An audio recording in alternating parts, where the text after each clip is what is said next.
Most people think the Middle Ages were dark because the people were ignorant. But what if the real darkness isn't the past? What if it's our understanding of it? Because there's something standing in plain sight, towering over modern cities, that quietly destroys the story we've been taught since childhood. And once you see it clearly, you can't unsee it. I'm talking about the great stone cathedrals of Europe. Not as religious symbols, not as tourist attractions, but as engineering objects that simply do not behave the way history says they should. And today, we're going to look at them without romance, without myth, and without blind faith in textbooks. Just logic, just evidence, and a question that makes historians deeply uncomfortable. How did people we're told were technologically primitive build structures that modern engineers still struggle to fully explain? Let's start by slowing down for a moment and doing something most people never do. Instead of admiring a cathedral emotionally, let's look at it mechanically. Take a Gothic cathedral like Reims in France. Forget the stained glass. Forget the religious story. Look at the sheer scale. Stone vaults rising higher than modern apartment buildings. Walls made of precisely cut limestone blocks, each weighing hundreds, sometimes thousands of kilograms. Flying buttresses transferring lateral loads with mathematical precision. Every angle calculated so forces cancel instead of collapse. This isn't decoration, this is advanced structural engineering, and it's standing there after centuries of earthquakes, wars, fires, and weather. That alone should already raise a red flag. Because structures like this don't forgive mistakes. One wrong calculation and the whole thing fails catastrophically. Now here's where the discomfort begins. We're told construction on Reims Cathedral began in 1211 and that the main structure was completed in roughly 80 years. Think carefully about what that implies. This wasn't a decorative renovation or a small civic project. This was one of the largest stone construction projects in Europe, executed in an era with no electricity, no steel reinforcement, no engines, no CAD software, no modern cranes, and no standardized industrial production. According to the official story, everything was done with human muscle, animal power, and hand tools. And not by an advanced industrial society, but by people we're also told were mostly illiterate, lived short lives, and believed disease came from bad air. Here's the first mental trap most people fall into. They assume the past must be inferior because it came before us. But technology doesn't evolve in a straight line. It clusters, it peaks, it collapses. And when you study the cathedrals carefully, what you see isn't primitive trial and error. You see confidence. You see repetition of perfected forms across hundreds of kilometers. You see design choices that assume deep prior knowledge. And that's the key word, prior. Because nothing about these buildings looks like a first attempt. Ask yourself something simple. If you were inventing a completely new construction method with stone vaulting at this scale, would your very first generation of buildings already be near perfect? Or would they be crude, experimental, and full of failures? In modern engineering, even with computers and simulations, we expect prototypes to fail. Bridges collapse, towers crack, designs are revised. But with Gothic cathedrals, the narrative jumps straight to mastery, as if the learning phase never existed, and that alone should bother you. But maybe, you might think, they just had a lot of time and a lot of people. So, let's talk about logistics, because beauty doesn't move stone. Systems do. A cathedral like Reims required millions of individual stone blocks. That stone didn't magically appear at the construction site. It had to be quarried, cut, transported, lifted, positioned, and secured. Each of those steps requires specialized knowledge and coordination. Where were the quarries? How far away were they? What tools were used to cut stone with such consistency? How were multi-ton blocks moved across uneven medieval roads without breaking? These are not minor questions. These are the core of the project. And yet, when you search medieval chronicles, something strange happens. The details vanish. We get dates, we get names, we get ceremonial stories. But the operational heart of the project, the supply chains, the workforce organization, the transport systems, are mostly absent. And that absence is not neutral, because when something this complex leaves so little logistical trace, it suggests either extraordinary record loss or a story that was simplified after the fact. And history has a long habit of doing exactly that. Retrofitting explanations once the original context is gone. Here's where the narrative usually tries to reassure you. You'll hear that medieval builders worked slowly, that construction spanned generations, that knowledge was passed down through guilds. And that sounds reasonable until you compare it to the actual timelines. Many of these cathedrals were structurally complete in less than a century, some even faster, and not just one, dozens, spread across different regions, using remarkably similar techniques. That's not random local brilliance, that's a system. And systems require infrastructure. Now pause and imagine the society we're describing. A society supposedly struggling with basic sanitation, plagued by famine, limited by horse travel, and fragmented by feudal politics. This same society is somehow coordinating continent-scale construction projects that require advanced geometry, long-term planning, standardized methods, and sustained resource flow for decades. Does that sound like a fragile, barely surviving civilization? Or does it sound like the visible fragment of something more organized than we're told? Here's where many people instinctively resist, because challenging this idea feels dangerous. It feels like you're questioning settled history. But history isn't settled by authority. It's settled by evidence. And the evidence isn't just what's written, it's what's standing. Stone doesn't lie. Structures don't pretend. They either obey physics or they collapse. And these buildings obey physics beautifully.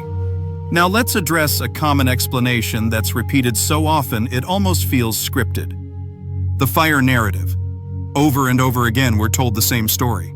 A great cathedral was built on the site of a smaller wooden church that conveniently burned down. Reims fits this pattern perfectly. According to the official version, its predecessor burned and almost immediately, construction of the grand stone cathedral began. This story repeats across Europe with uncanny consistency.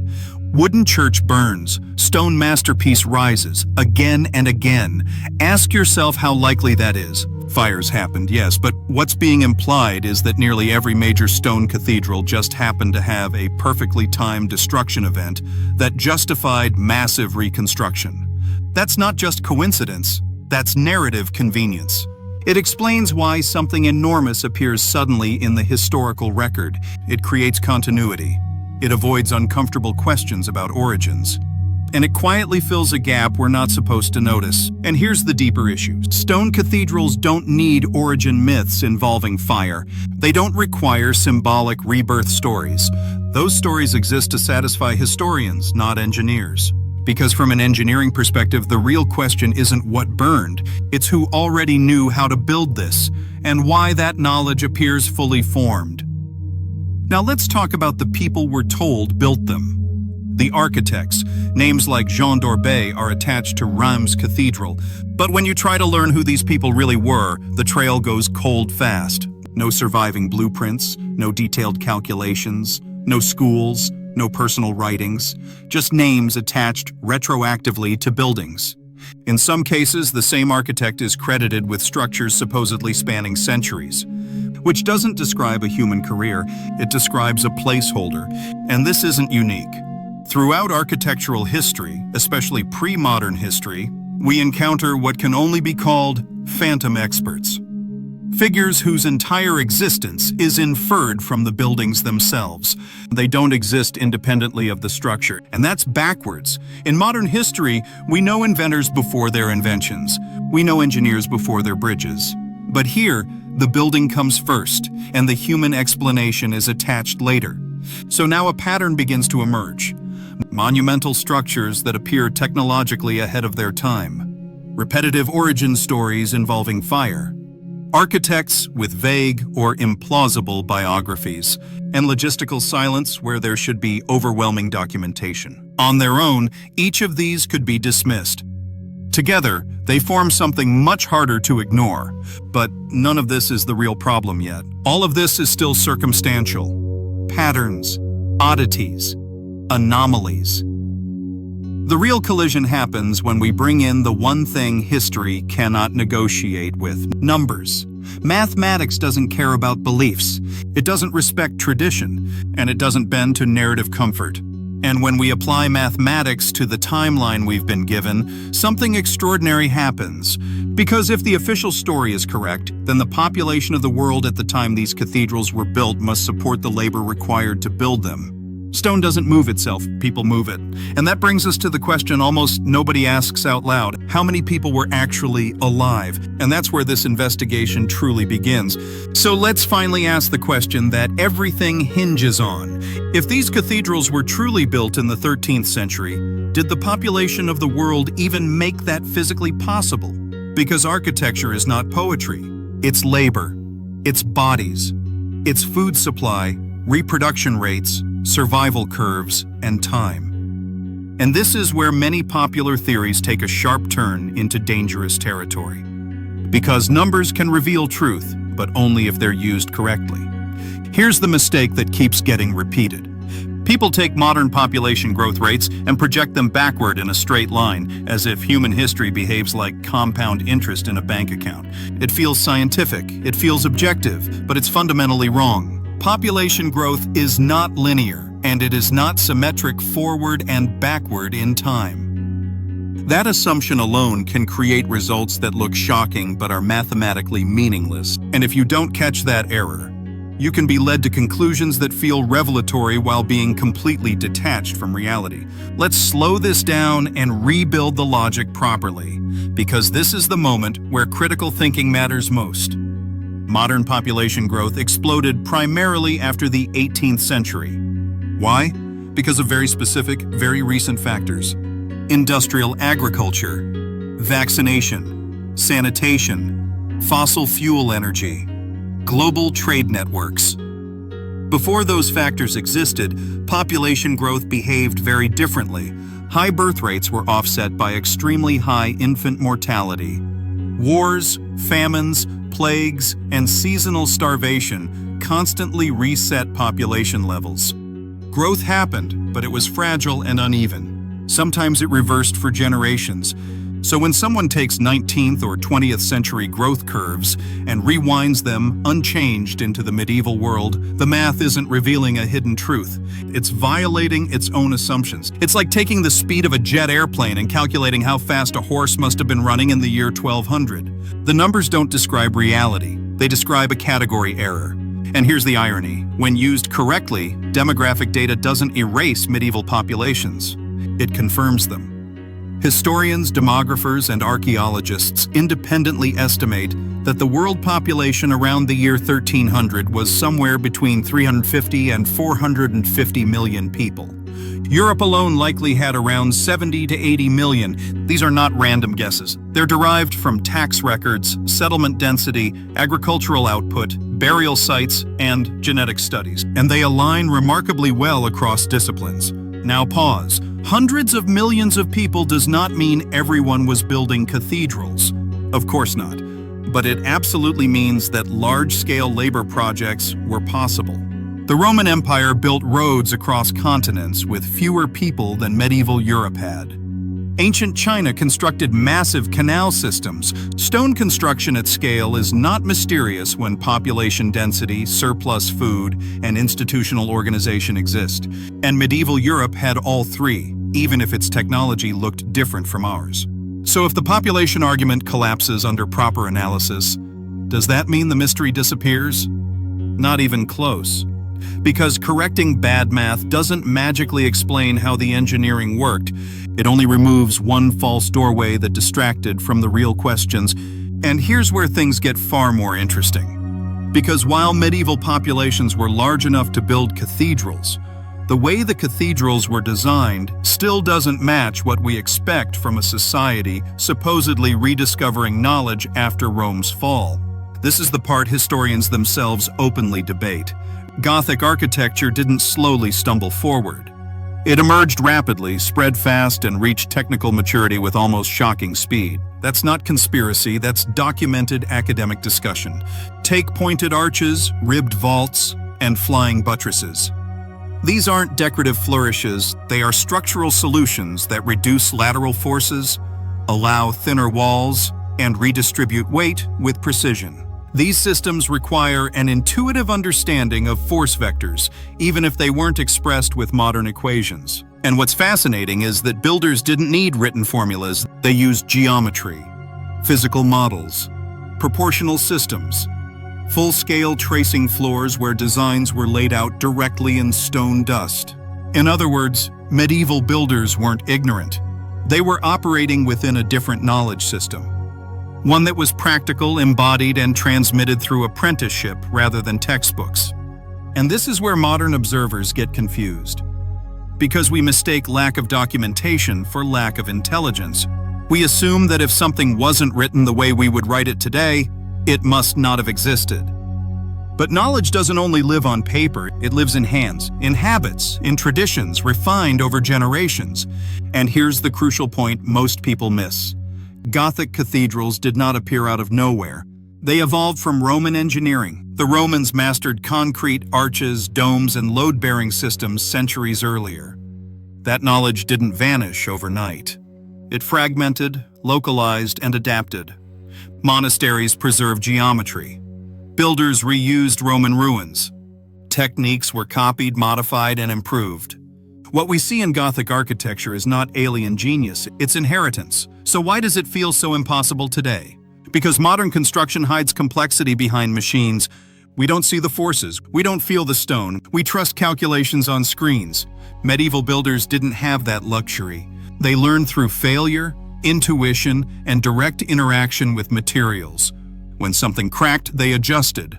When a vault held, they repeated the method. Over time, this created a body of empirical knowledge that was incredibly reliable, even if it wasn't written in modern language. And that explains something else that seems mysterious at first glance. Why cathedrals across Europe share similar proportions. Why certain ratios repeat. Why geometry appears symbolic. Because geometry was the language, not decoration, instruction. Now let's return to the fire stories because this is where myth and misunderstanding intertwine. Fires absolutely happened. Medieval cities were dense, built largely of wood, and extremely vulnerable. Churches burned, towns burned, entire districts vanished overnight. But the reason fires appear so frequently in cathedral histories isn't because historians invented them. It's because destruction was normal. What's unusual is what followed. Reconstruction at monumental scale. And that's where cathedrals served a purpose far beyond worship. They were civic anchors, economic engines, political statements. Building one mobilized an entire region. It created jobs, attracted pilgrims, and reinforced authority. When a church burned, replacing it with stone wasn't just practical, it was strategic. Stone didn't burn. And it symbolized permanence in a world of instability. So no, the fire narratives aren't evidence of fabrication. They're evidence of motivation. But here's where skepticism should remain alive. The speed and confidence of reconstruction suggests that builders already knew exactly what to do. They weren't inventing methods from scratch, they were applying a known system. And that system had roots deeper than the 13th century. Which brings us to the most uncomfortable truth of all. The real mystery isn't that medieval people built cathedrals. It's that modern people underestimate them. We project our own dependency on technology backward and assume that without machines, intelligence must collapse. But history doesn't support that assumption. Human capability didn't suddenly appear in the modern age. It was always there, shaped by constraints we no longer experience.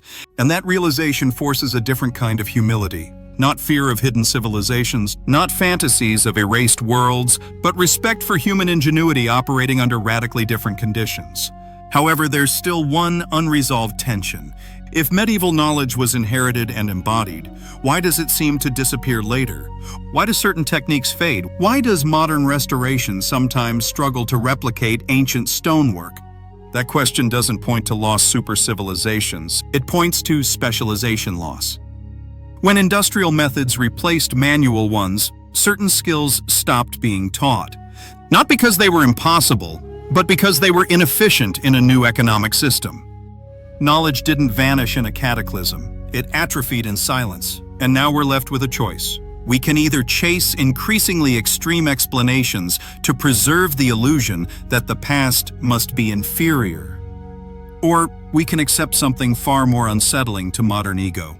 That people without electricity, without engines, without digital tools, we're still capable of extraordinary precision, coordination, and creativity. And if that's true, then the cathedrals are not evidence of non-human builders. They're evidence of something else entirely. They're evidence that we've misunderstood ourselves. So, if medieval people really did build these cathedrals, and if the population numbers actually support that possibility, then why does the question keep coming back? Why does it still feel wrong to so many people? The answer has less to do with stone and more to do with psychology, because what truly challenges us here is not the architecture itself, but what it implies about human capability outside the modern narrative of progress. We live inside a story that says intelligence increases with technology, that without machines, humans must be limited, that without electricity, precision collapses, that without formal education systems, knowledge disappears. This story is comforting because it places us at the top of history. It reassures us that we are the smartest generation that has ever lived. And when something from the past threatens that belief, we instinctively look for explanations that protect our sense of superiority.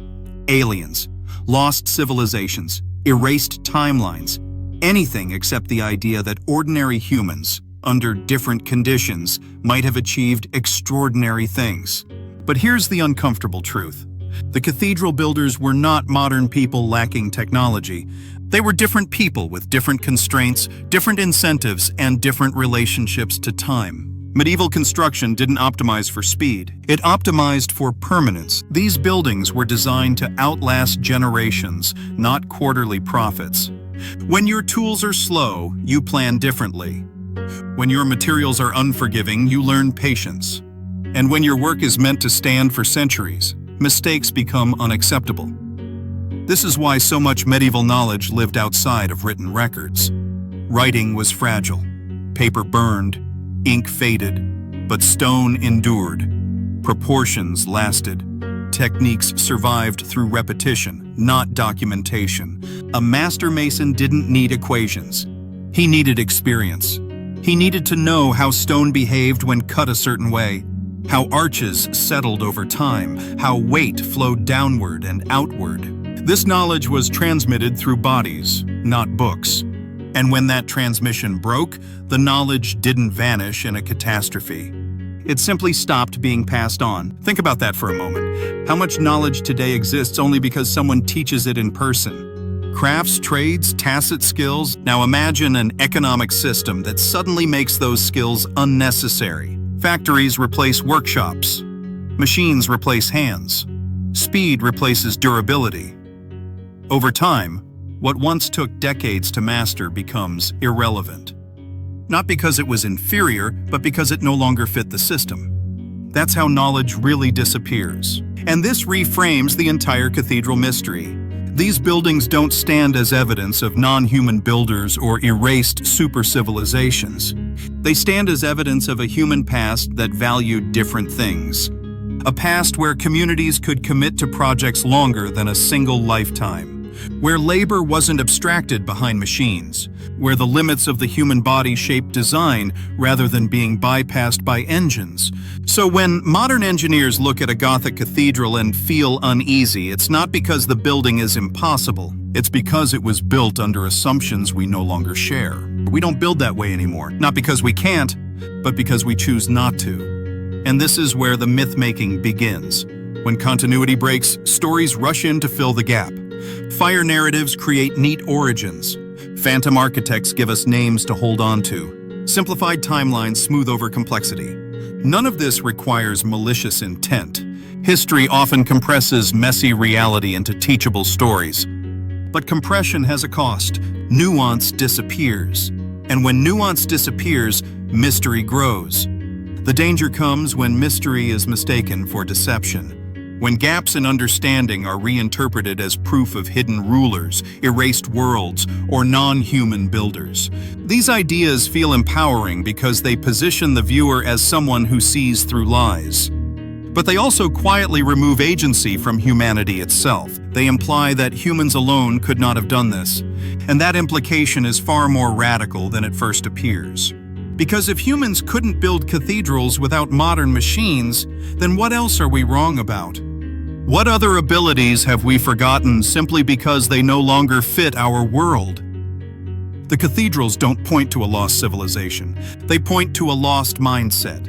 One where knowledge was slow, embodied, and deeply local. One where mastery required decades, not downloads. One where architecture was a communal memory written in stone. And that realization should change how we look at the past and the future. Because progress is not guaranteed, knowledge is not permanent, and intelligence is not owned by any era. We inherit far more than we invent, and we lose far more than we realize. So the next time you stand inside a cathedral and feel that strange sense of awe, don't ask who else might have built it. Ask what kind of humans did. Ask what values made this possible. Ask what we traded away when we decided to build faster instead of better. Because these structures are not mocking us. They are reminding us. They are reminding us that history is not a straight line upward. It's a landscape. With peaks we forget, valleys we misunderstand, and paths we abandon without realizing what they led to. And if this way of thinking changed how you see the past, then you're only scratching the surface. Because this channel exists to question assumptions, not replace them with new myths. To slow down, look carefully, and rebuild understanding using evidence, logic, and humility. So look, if this video helped you see history differently, even slightly, then you should subscribe. Because every week we explore ideas like this. Not to shock you, not to sell you fantasies, but to help you think more clearly about the world you live in and the people who came before you. Thousands of viewers are already part of this conversation, and the next investigation goes even deeper. Hit that subscribe button, turn on notifications, and let's keep questioning the stories that feel too simple to be true. Because the past isn't hiding from us. We've just been looking at it the wrong way.